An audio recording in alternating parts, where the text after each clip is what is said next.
Welcome to Community Social Justice and Cross Cultures 365 Ministry. Go ahead and share this page. Go ahead and like us on Facebook. Go ahead and tell a family and a friend to jump on and be a part of this conversation. Thank you for joining us this evening. I am Sabrina Hill, school board member of Clayton County Board of Education. I want to thank you all for being here, and I am your host, and it is a delight to be with you this evening. We have an amazing panel joining us for a discussion on equity in our community and housing and economic development. We want you guys to be engaged. We want you to be informed, and we are here to share this information with you. So please share this with us on like us on Facebook and share any comments that you would like. So please commit and share to this equity in our community discussion that we're having tonight. Again, thank you for being here with us. Our first guest is Miss Crystal Perry, founder of Melanated Pearls. Miss Perry, thank you for being with us. Go ahead and tell us a little bit about yourself. Good evening. I like to say, hey, world, it's your girl, Melanated Pearl, bringing that black light to things that aren't quite right. My name is Crystal Perry, founder of Melanated Pearl. Our mission is to educate, uplift, and empower. And at present, we are placing families with school-age children from homelessness to home. Glad to be here. Thank you so much. What an amazing introduction. And next, our guest will be Representative Eric Bell, Georgia House District 75. Mr. Bell, thank you for being with us. Go ahead and share a little bit about yourself. Thank you so much, Ms. Hill. I'm proud to be here. It's an honor, privilege, and all the above. My name is State Representative Eric Bell from District 75. There's Jonesboro and a little bit of Morrow and a little bit of Riverdale. But I'm here to be on the team and help out where I can as a state rep and change some of these laws so we can have a better and brighter Georgia. Thank you, Representative Bell. And our next guest will be Miss Kendra Price with Emory University. Miss Price, go ahead and tell us a few things about yourself. Thank you for having me. I'm excited to be here. I am Kendra Price. I work at Emory University in the Office of Government and Community Affairs. I connect the community to Emory and Emory to the community, whether it's the healthcare system or the university, just making sure that we have a commitment to serve in our communities and people have access to our healthcare and our university system. Thank you so much for those introductions. And it's such a joy to be here with you this evening. I'm excited about our conversation, have a passion for the work that you guys do, and love the fact that I can partner with you guys on this journey. So tonight, our conversation is equity in our community, housing, and economic development. So I'm going to go ahead, and my first question is going to be to you, Ms. Price, if you'd like to answer this for me, please. How does homelessness and housing insecurity impact the business community and economic vitality? Thank you. I will say that one of the ways that homelessness and housing insecurity impacts the businesses in our community is that it results in higher healthcare costs. Our homeless individuals, unfortunately, do often rely on our emergency rooms for care. And that poses a large cost risk for our healthcare system and the homeless population and other businesses in the community. Thank you so much. Ms. Perry, would you like to add anything to that? Yes, again, a lot of the barriers to employment, workforce development. You cannot get an ID in Georgia without a home. So homelessness literally is a barrier to the pathway to success in any kind of funding and earning for those people who are displaced. Even if you qualify for government assistance, if you get a card, where do they send the card without a home? So again, businesses don't have a direct place to find people if they don't have a location address. Thank you so much. And Representative Bell, from the Gold Dome, is there anything that you see differently or something that you can share with our community as it pertains to this question? Well, kind of piggybacking on Ms. Perry, from having individuals who are suffering from homelessness, not having those documents such as an ID prevents them from getting services, and often that, not even speaking about services, but that also prevents them from getting jobs and being part of that business community. Oftentimes when people say we can't find people to work, we could if we empower people to have the right documentation to go to work. Thank you so much. And we have another special guest that have joined us. We have Commissioner Larry Johnson with DeKalb County District 3. Thank you, Mr. Johnson, for being here with us. It's a pleasure to see you. It's good to be in the house with some good people. Great Yes, topic. sir. Thank you. You want to give us tell us a little bit about yourself so people can hear? Yes, ma'am. I'm Commissioner Larry Johnson. I've been a commissioner for 21 years. I represent District 3 in DeKalb County. I'm just an advocate for our community around public health, housing, and economic development. And this topic around equity in our community is so key because being in the position I am in is all about being a catalyst and a convener to bring together the entities that can help us overcome a lot of the ills that we face. And so I'm excited that you got this topic on. You got some dynamic speakers that are here. And I'm just here to see what we can do to solve this all together, because one entity can't do it. If you just depend on government, that's not the only one you have to do. It's a partnership. It's about collaboration. And that's what I see here tonight. Thank you so much. And yes, together we are more powerful. So I just want to ask my next question to you, Ms. Perry, and to our panel. You feel free to jump in if this is your area of expertise. Ms. Perry, I'll say, how does your organization coordinate efforts to meet needs outside of what you are able to provide? So one of the things is we had to learn through direct service to make a shift. So last year during the winter months, we were able to place over 150 people in hotels and actually provide some wraparound services like clothing, because we quickly realized moving people from, encampments into a hotel without hygiene and just essential items created a barrier. And so one of the things we're purposely doing is in our FY6, we built a wraparound strategy and already looked for partners through our under our Educate umbrella. We do a Oyster Shell, which is a collaborative community of Black females who want to start nonprofits or who have businesses, who want to commit to those families. So one of the things we've been able to do as we're placing families, having them complete a needs assessment and actually customizing services so that not only we're providing housing, but as far as just meeting those gaps from how to fill out applications, getting an ID, transportation. We are now having partners where we can get those services directly to those people, again, to create direct pathways to success. Thank you. Thank you. Is there anyone else that would like to share, Ms. Price? So regarding, I don't have anything directly related to housing, except we do have a research component at Emory University, of course, as a research university, which does work with different partners outside of the norm, our governmental agencies. Archie is another partner, just to figure out what the gaps are. And then we share that information with our various community partners so that we can help to be a resource in the community for our population. And I'll chime in, and this is a number I just want to leave for people, 404-687-3500. Again, 404-687-3500. That is the number that we use to help unhoused and people who are looking for homes who are maybe homeless. That's our case management system in DeKalb. You sign up, you go to that number, and you make sure you get in there so you can start the process of us helping you to make sure that you can have a roof over your head, 687-3500. So that's one of the places that we have that I would like to share.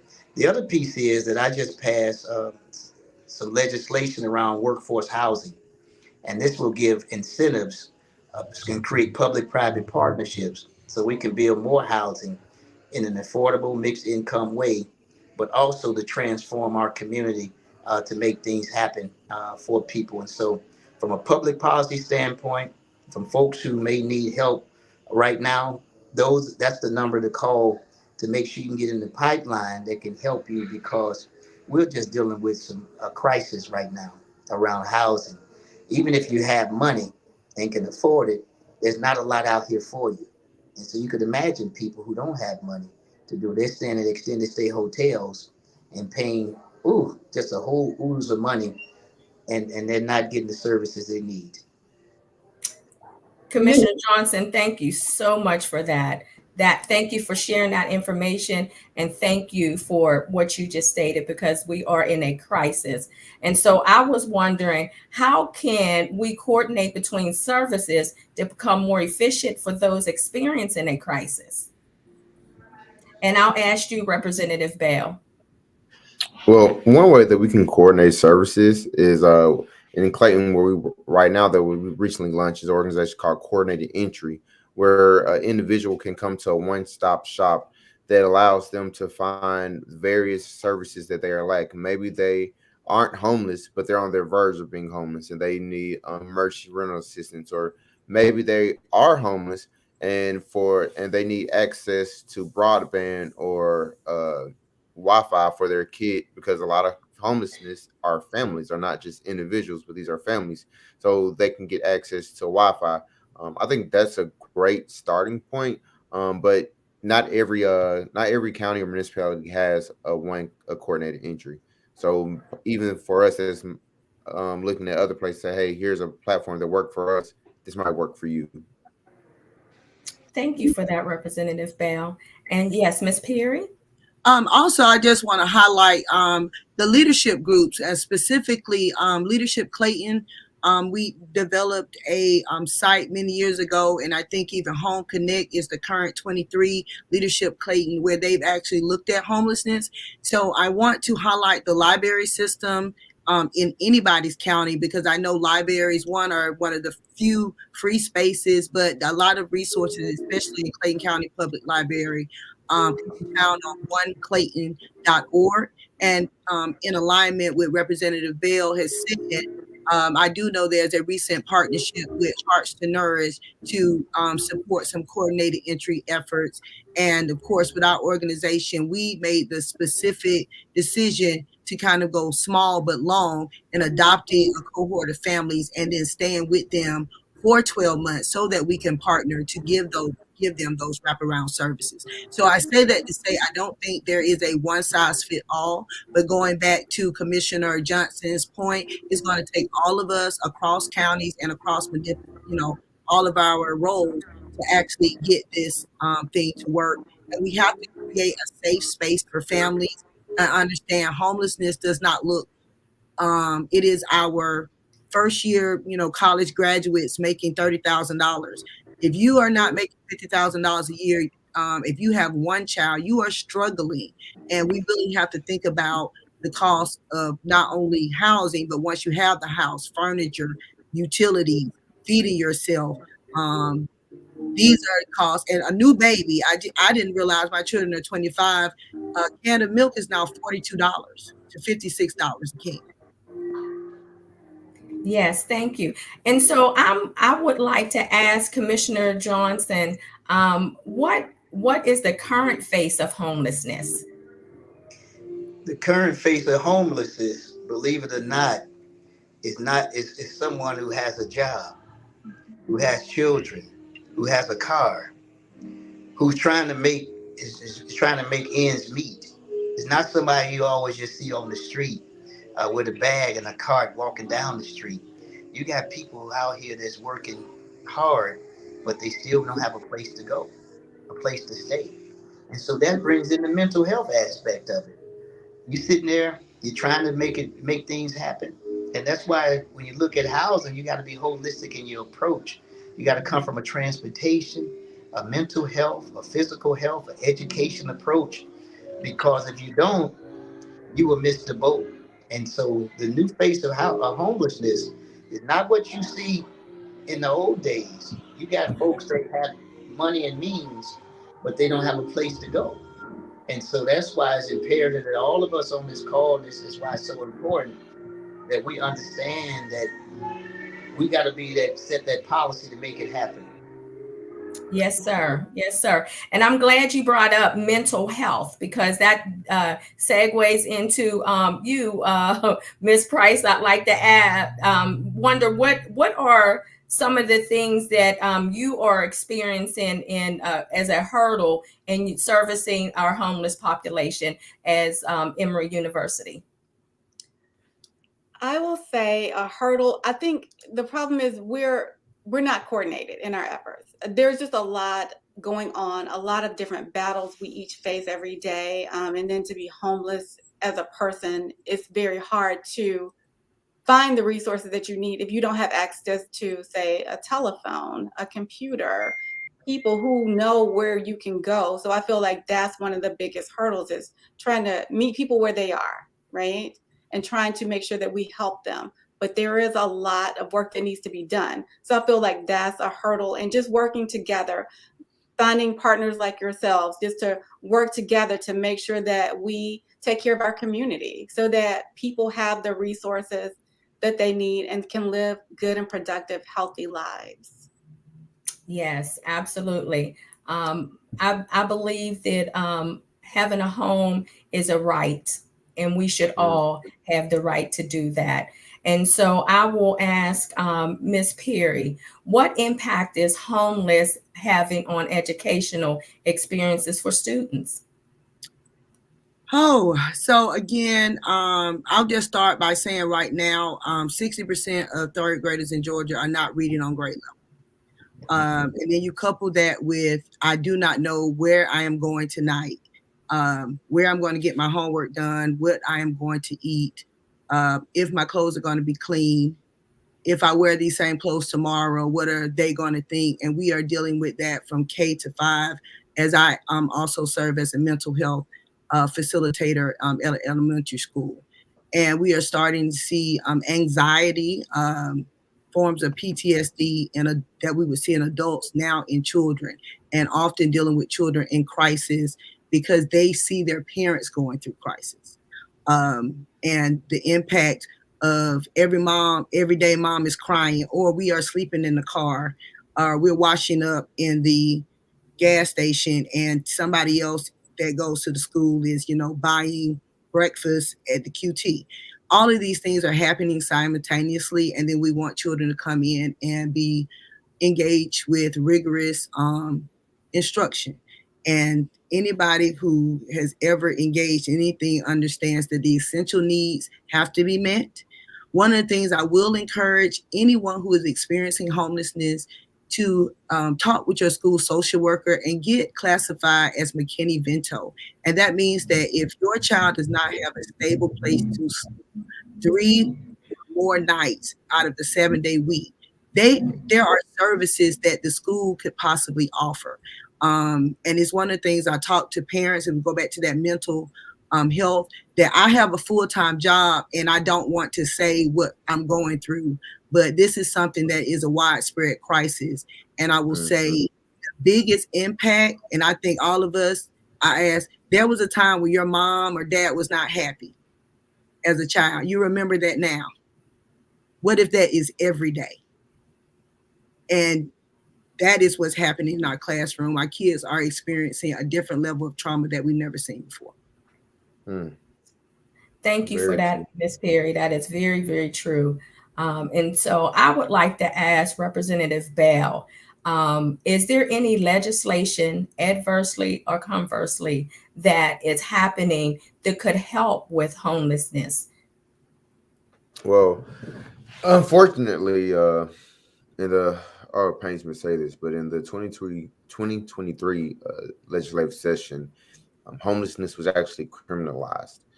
If a person is sleeping in an encampment, under a bridge, park bench, they can be arrested and taken to jail when that person is probably at their worst, at the lowest of low. So that is something bad that has happened. But this year, I wrote a bill to give local elected officials the ability to enact rent control, which may not seem big, but actually in the state of Georgia, it's illegal for local elected officials to enact any type of rent control. I will be introducing a bill that amends the Georgia Property Code, which is really simple. It's just going to strike about one sentence from the Georgia Property Code, so that local commissioners can have the authority and the power to exercise in their community to provide the quality of life that everyone so deserves. Also, I'm working on another piece of legislation that requires an extra review before you're foreclosing on an elderly person's home. We've seen recently, well, in my short tenure, and of course before my time, there's been instances where elderly people's homes have been foreclosed because they couldn't get intact, couldn't get in contact with them. Maybe they're suffering from dementia, they're anxious, but they couldn't get in contact with them. So they foreclosed on their home. And all they had to do was maybe reach out to a family member, but there was no way to get into contact with them to rectify that. And it allowed them to foreclose. But my bill will make sure that banks go through an extra check before they foreclose on an elderly person's home to make sure that they are of sound mind and application to be able to pay their bills. Specifically in my district, what happened was the elderly couple had been victims of fraud. Once they got it resolved, they had to switch their accounts over, and their automatic draft from their mortgage. They got their automatic draft from their mortgage got disconnected due to the change of the accounts. Within 3 months, their home was foreclosed on. They had $5,000 sitting in the bank and a mortgage of approximately $350. They were behind $1,300 on their rent. They were $1,300 behind. They had $5,000 in the bank, but just because they were both suffering from dementia, the bank was able to foreclose on their homes and sell it on the courthouse steps. Luckily, through intervention of Morrow City Council and myself, and the cooperation of, thankfully, the bank, we were able to keep the family housed. But it's coming. It's coming. And thank you, Representative Bell. And thank you for proposing that bill. And we will be looking out for the outcome for that. And so, Ms. Price, I'd like to ask, in what way do the business sector partner with other private sectors and entities to either prevent homelessness or to transition people from homelessness? Is there anything that you could share with us on that? Can you repeat the question for me, please? And I apologize. In what ways do the business sector or private partners play a role in homelessness and preventing it? So I would say the business sector can definitely provide a pivotal role in addressing homelessness and housing insecurity by partnering with various public and private entities, meaning they could invest in affordable housing, partner with real estate developers to create these different housing options. And I know one of those is going on, I believe, at Memorial in Covington by the Kensington Station. I heard about that a little while ago. But just to be able to help, also providing financial support, land or expertise to develop housing for these low-income individuals, helping to foster community engagement by encouraging their employees to volunteer their time and their skills to help homeless individuals, organizing community outreach events and initiatives, so that people that are unhoused have the resources that we're helping them to get the resources that they need to have the services that will help them to thrive in our communities. Yes, ma'am. Thank you so much. And so I would like to ask Ms. Perry, I'm sorry, I'd like to ask Commissioner Johnson, from an economic and development standpoint, as a Board of Commissioner, what are some of the things that can happen that could bring a change in homelessness to our community? That's a great question. I think one thing is workforce. We got a workforce development department. This department is used to help train. It has funding available to help elevate you to certified positions like in healthcare, childcare, become a welder, different positions that can increase your income. The other part is we can work closely with our junior colleges. You got the Hope grant, where you get up to 90 hours of school credit hours free for any citizen of Georgia. You can get a certification in construction, catering, special events. We try to guide people through those type of entities to help you to just reach that whole next level in where you want to go. And we also provide for folks who are being trying to be evicted. We have now provided funds to pro bono lawyers and Atlanta Legal Aid to help you fight from being evicted. So we try to be holistic in our approach to make sure we can elevate folks from an economic development standpoint. And remember, all of this stems from, dealing with education, is dealing with your medium income, is all about what is the foundation. And our job is to help you set that foundation. We give you those choices and let you pick the pathway on how you want to succeed. And education, I know it may be old fashioned, is still one of the key gateways to success. Yes, sir. So I'll ask Ms. Perry, what does equitable housing for everyone look like in today's society? Dare I say the word rent control, but I do think that, we need to look at housing based on people's income. If you're working a 40-hour job, you should have somewhere to live. And again, we put jobs on different pay scales, but if you have proof of having full-time employment, then an apartment should be able to look at what you bring in, look at the market rate, and offer you a subsidy. I mean, I think we have Section 8 and different things in HUD that have to have some model examples of price structures. But we talk about mixed income housing is the solution, but we hold such small percentages because, of course, we live in a capitalist society. We truly have to look at the individuals, what they're bringing to the table, and give them a quality housing experience. One of the things that, even as we are creating our cluster rehousing, where we are placing, working with different landlords to place at least 5 families, if we are guaranteeing a rent because we're staying with families for a year with all this housing inequity and, evictions, why not reduce that rent by $200 across the board? When you know that as, a nonprofit or, subsidy is coming. And just going back to how can businesses support, consider working with nonprofits to adopt a family. Even if people are doing workforce development, while they are getting that skill, who pays their bills? And so we have to give some mean time for people to get back on their feet. That was excellent. And thank you so much for that. If you are tuning in for the first time, I just want to say welcome to Community Social Justice and Cross Culture 365.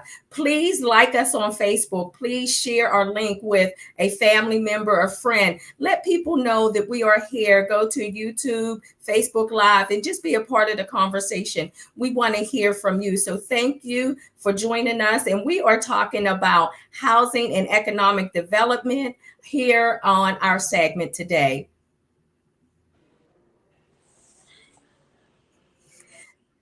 So it's good to see you, Commissioner. Thank you for all that you do.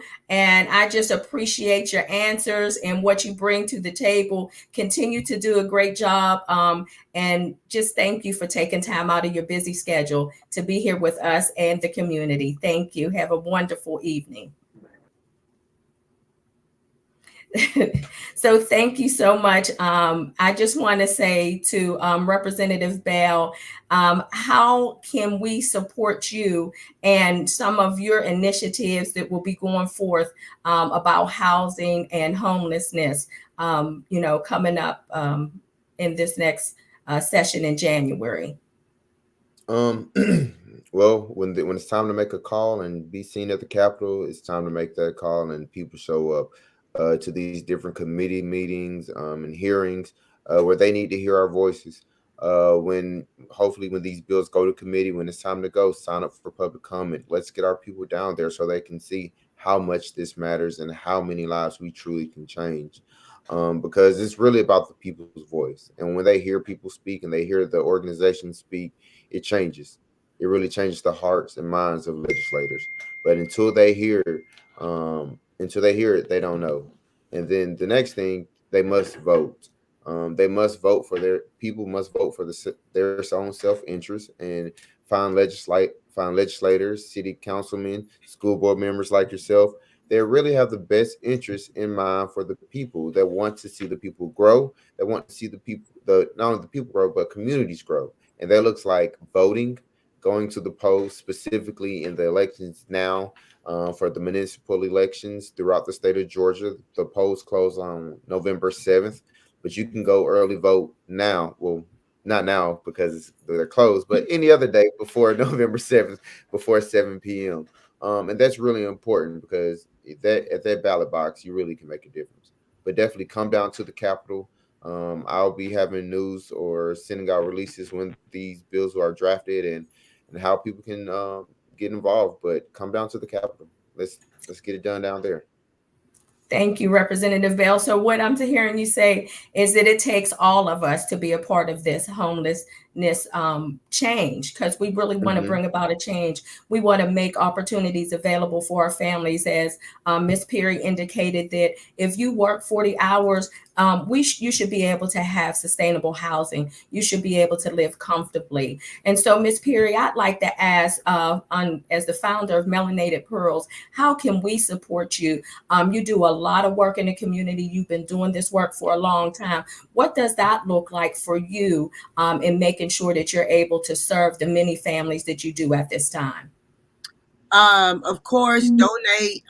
One of the things we've kind of taken a pivot, as I said, the restructure, do the cluster rehousing. So we're no longer doing emergency assistance, but we are trying to make sure people are connected with resources. But before I answer that question on the voting, I do want to just, point out the fact that homelessness is directly connected to voting insecurity. If you do not have an address, you cannot vote.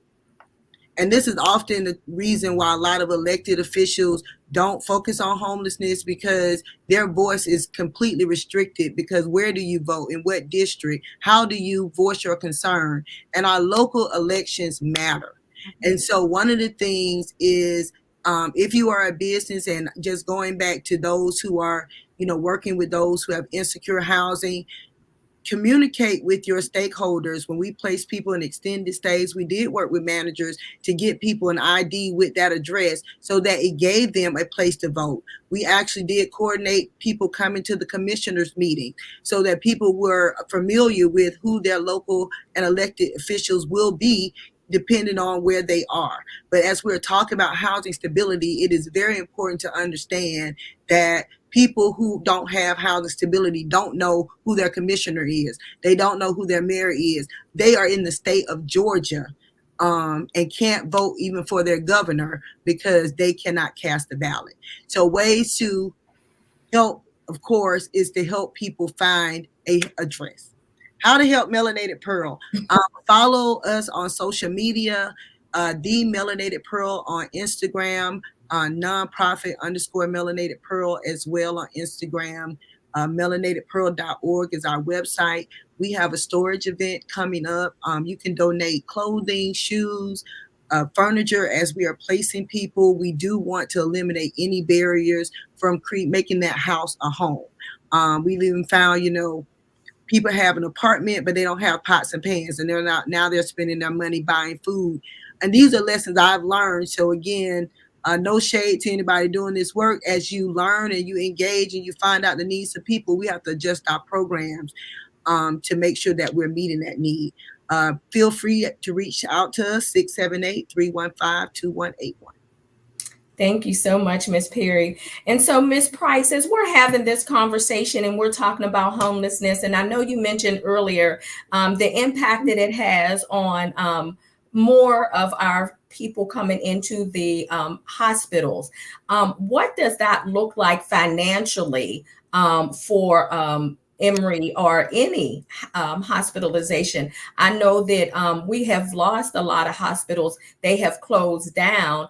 I know here in Clayton County, we have Southern Regional, and we have felt the impact of the closing of the hospital. And so how is that impacting Emory? And what are you guys doing to service that community and population? What that does look like is when Atlanta Medical Center in particular closed down, a lot of people came into our emergency rooms, especially Midtown, but it spread all the way down to Emory Hillendale Hospital. What that meant is more wall time, meaning ambulances had to sit and wait on a wall before people can come into the hospital. So our patient population increased a lot. What that meant, especially like during COVID, a lot of people did utilize our emergency rooms, as people still do, because sometimes that is the only way people can get care, is to come to the emergency rooms. That's all that they know. Maybe because they're underhoused, underemployed, or unemployed, they don't have health insurance, so they come to the emergency room for their care. They don't have primary care physicians. So what that looks like, the hospitals are in the red. That's why Atlanta Medical Center closed down. That's why we have a lot more of these patients in our emergency rooms. What that looks like when hospitals are in the red, it means people are likely to lose their jobs, having to retire early, things of that nature. Also, with the end of the public health emergency, COVID, a lot of people lost their Medicaid. So I understand that everyone that was on those programs had to be redetermined. So what that looks like is we're doing a large countywide event to help people to sign up for Medicaid. It looks like if you don't have a computer, if you don't read, if you don't have all of an address, you have hurdles, you have obstacles.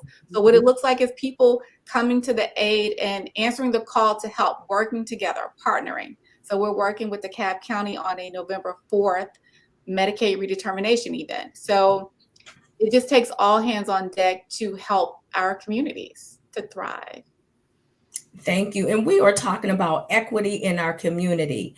And so when you say partnering with DeKalb for recertification, that's what it means for equity in our community. Our community means all of our resources coming together to make sure that our families, one, have the information, which is why we're here tonight for on Community Social Justice Atlanta and Cross Culture 365 Ministry, because we want our people to know that this information is out here for them. So I just want to talk more about what is equity in our community.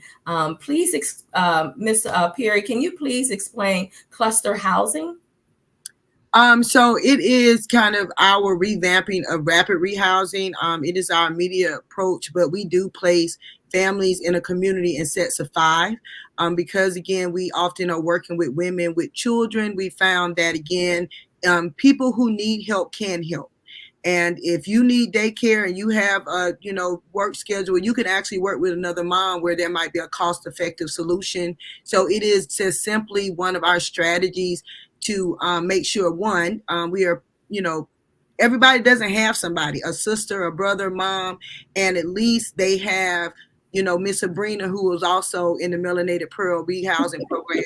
And so we say, cluster, kind of building off the word, a cluster of pearls kind of thing. It's a group that we are building, sharing that experience of moving from homelessness to home. Thank you so much for that clarification.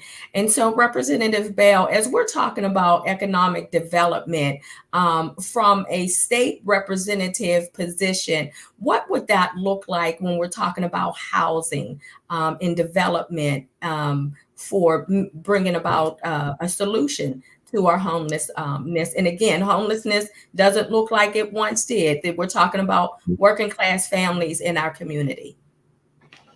Well, I kind of spoke on it earlier, but honestly, giving local officials the ability to act rent control. I know recently, I'm a homeowner now, but when I was renting, my rent went from $1,150 to $1,700. So that's just a huge gap, and like out of nowhere, they were like, "It's going to be $1,700 next year." I'm like, Okay. Okay. And so, but luckily, I was fine. I was able to buy a home and move. But for others who don't have the G, not the GI Bill, the VA, who can't go to the VA and get a loan, um, they go homeless or they begin to couch surf. So one quick fix will be changing Georgia property code to allow rent control. Another would be we have $11 billion uh, surplus right now. Um, that could honestly look like not donating, but appropriating funds to local nonprofits to have for them to have the ability to renovate and refurbish old apartment complexes to for housing, or even appropriating funds to city or county governments to refurbish again old apartment buildings, dilapidated hotels and motels for workforce or emergency or what's the other term? Transitional housing. Thank you. But Thank you for mentioning.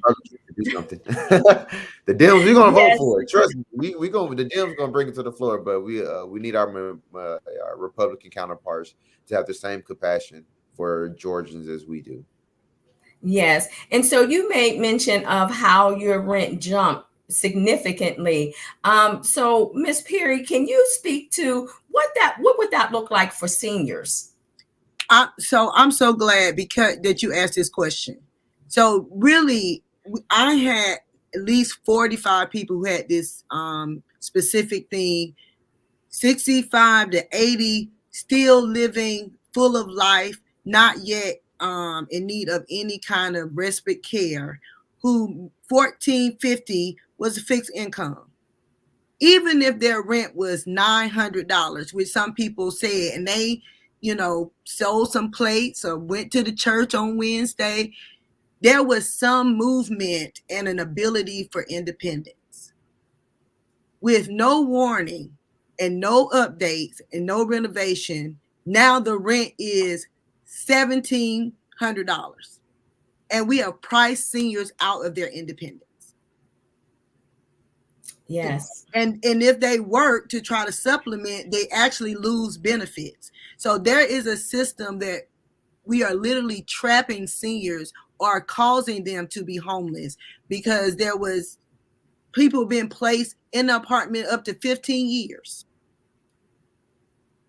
Yes. And that is something which I'm not going to say is anybody's fault, but it impacted a generation of people.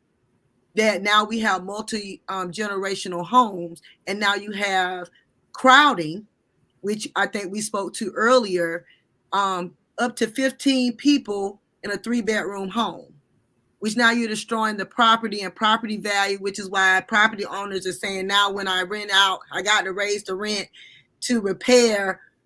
When has somebody paused to just say, if there's not a need for medical care, how do we stabilize our seniors? Because the ripple effect now with all these evictions is that apartment complexes are empty and people don't qualify 3 times the rent. Now they have evictions, they can't pass the credit check, and then quite literally they can't afford it anyway. Yes. Yes. And so the issue continues to compound on what we already have.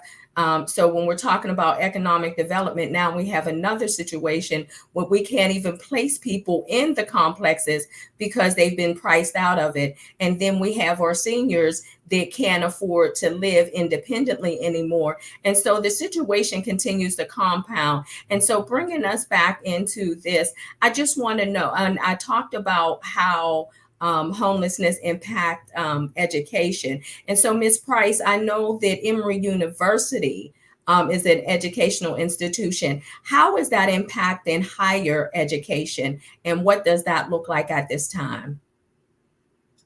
Honestly, I'm not privy to that knowledge, so I don't have an answer to it, but I will definitely, research it and get back to you. I do apologize. Oh, no apology. I just I thank you for your answers. I just I just think about education on every level, K through higher education, and how again it's just homelessness has an impact on our economic, because with higher education is how you have a living wage. And so without that, I just wanted to comment, and if to ask the question. So thank you.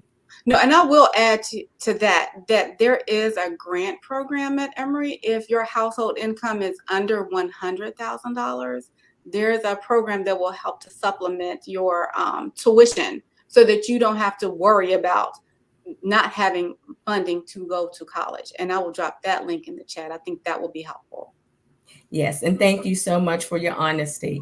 And so I just would like to thank my panel guests for being here. And I would like to allow you, Ms. Price, to share with the audience anything that you would like to say at this time. Well, I do appreciate the opportunity. And I will say that some of our initiatives really quickly in government and community affairs are social and economic mobility. With that, we have done a hiring fair in the city of Stonecrest with Emory Healthcare and Emory University. And we had about 800 people to come out, and we did hire some people from that initial job fair in February. So some of these people are working, and I think that is helping our economic mobility in our communities. And we did it particularly in this community because I understand so many people are struggling on one end of the spectrum and not doing so well. So I just think that it was good to do for these communities.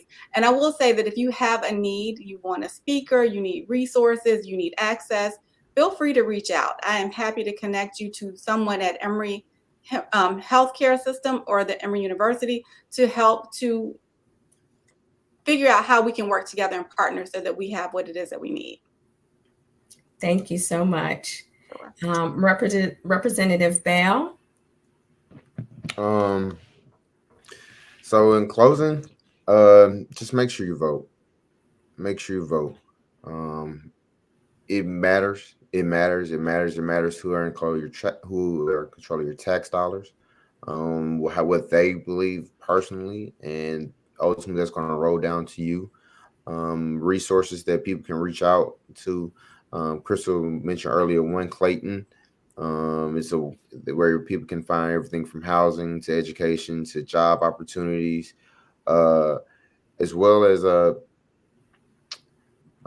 our area. Well, One Clayton, but there's other resources, and I'll be more than welcome to help. I can drop my email and just reach out to me, and whatever I can find, I'm here to help and pass on. But definitely One Clayton is a great one for those in the Clayton County area.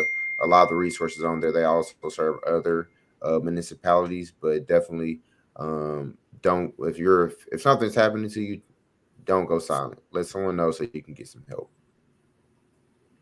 Thank you. And Miss Perry? First, I want to say, if you are experiencing homelessness or the risk of experiencing homelessness, do not give up. And really, this is a crisis in Georgia. Please continue to call, reach out for resources. I know it is frustrating if you continue to get no's, but continue until you get that yes. We have to understand these barriers are real.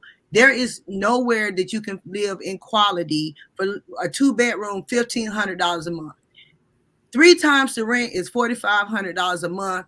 That means you're making $54,000 a year net after taxes. Average income in Clayton County, I know, is about $43,000 is what I've seen. In reality, I think it's closer to 35. So this is a real crisis for families in particular. And if you aren't able to find that stability, you are locked out of a lot of barriers. And being able to speak to your elected officials means that you have to have an address. And if it is showing up to meetings, I don't know who my elected official is, but find out where the meetings are. Monday through Friday, there is a municipality, especially in Clayton County, meeting from the school board to literally each county, and then the commissioners meet every Tuesday. Go and sign up for public comment. Let people know your need and what you are doing, because they are here to serve. Of course, you know, if we have any resources, we're trying to restructure our site to be resource based. But I want to just encourage you to keep fighting. You are modeling for your children's strength, and please seek out mental health services if you are thinking any dark thoughts. Be well. I just want to say thank you to my guests. Thank you, Ms. Price, for being a change agent, for being here with us, for your 20 years plus experience in this work that you do. I want to say thank you, Representative Bell, being one of the youngest representatives representing us downtown at the Capitol. Your years of service and the Air Force, we greatly appreciate the work that you're doing. We're excited and we support you. Ms. Perry, we want to thank you at Melanated Pearl. Thank you for your work, for your service, your commitment, not only in your foundation, but also in the educational arena. I want to just commend each of you for the work that you do, for being a part of this panel, for talking about social justice in Atlanta, and for coming on and just sharing with our community the importance and just really speaking to it. It is a crisis.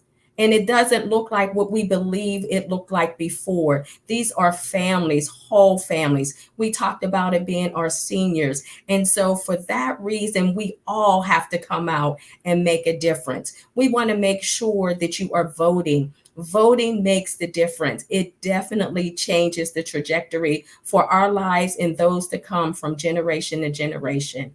I want to say thank you. We continue to work with and for you, our community. You are here tonight. I ask that you like us on Facebook. I ask that you continue to watch us going forward, our community social justice in Atlanta. Share now so people can be informed, so people can have more information to make better decisions as we work together as a community. I just want to say thank you to my panel. Thank you for allowing me to be here, Cross Culture 365 Ministry and Community Social Justice. I am your host, Sabrina Hill, and I want you all to have a wonderful and amazing evening.